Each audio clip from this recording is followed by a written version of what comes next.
Magandang araw, ngayon po ay magigisa po ako ng talong. At meron po tayo ditong ilang pirasong alimango na isasama natin sa pagluluto.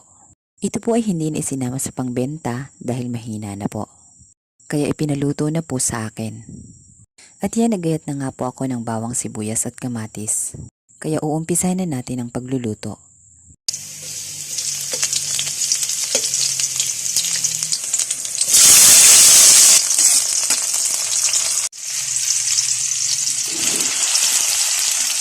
At yan, nilagyan ko na po ito ng kaunting tubig at lalagyan na rin po natin ng mga rekado.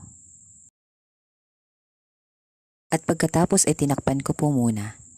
At dahil kumukulo na, nilagay ko na po itong alimango. Pinakuluan ko na po ito kanina para mas madali ko pong malinis.